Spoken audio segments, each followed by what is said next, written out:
Donc une éruption solaire, c'est en fait un phénomène dynamique, impulsif, qui a lieu dans la surface du Soleil, dans des régions qui sont des fortes concentrations de champs magnétiques.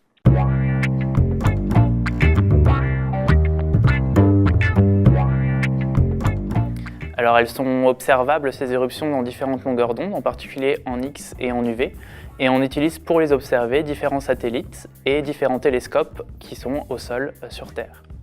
On peut utiliser donc aussi des télescopes qu'on appelle des coronographes, qui sont des télescopes dans lesquels on masque la surface du Soleil et on observe uniquement sa couronne, son environnement, son espèce de chevelure, si vous voulez.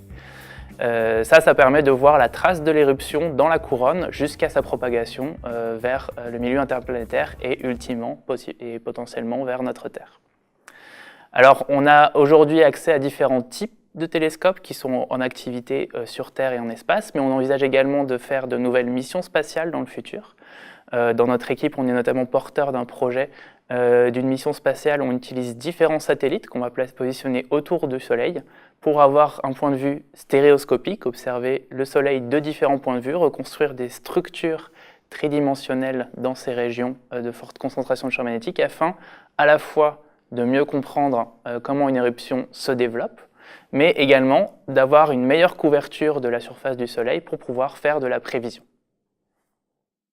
Alors pour étudier les éruptions solaires, on a recours à plusieurs outils, principalement liés à des outils de la physique, des mathématiques et de l'informatique, des codes de simulation. Les grandes questions aujourd'hui autour des éruptions solaires, c'est principalement savoir quel est le mécanisme qui les déclenche. Donc on sait que c'est une structure magnétique complexe qui est à la source des éruptions, mais pourquoi est-ce que ça forme un événement impulsif de cette façon-là? Il y a plusieurs théories qui coexistent et aujourd'hui on ne sait pas encore exactement laquelle est la véritable source dans le Soleil. Donc pour étudier ça, on a recours à ce qu'on appelle des simulations numériques, où on va résoudre des équations de la physique qui régissent ce genre de région à l'aide de supercalculateurs. Donc ça va nous permettre de produire par exemple des observations qu'on va dire synthétiques issues de ces simulations, les comparer aux observations et ainsi rejeter ou valider certains modèles qui permettent d'expliquer pourquoi il y a une éruption.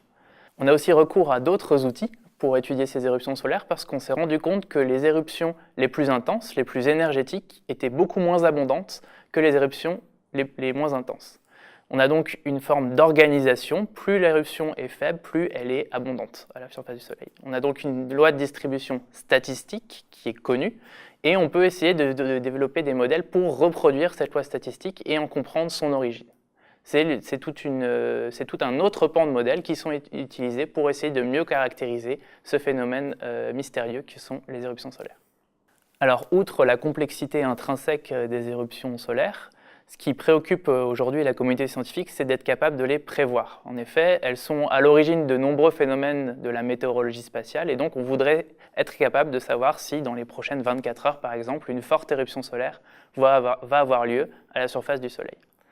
Pour cela, nous avons développé un modèle de prévision basé sur ce qu'on appelle de l'assimilation de données. Qu'est-ce que c'est l'assimilation de données? C'est simplement tirer parti des nombreuses observations que l'on a en continu du Soleil et de les mixer à un modèle physique représentant la réalité d'une éruption solaire afin de disposer d'un modèle qui représente de façon adéquate l'état du Soleil à l'instant T.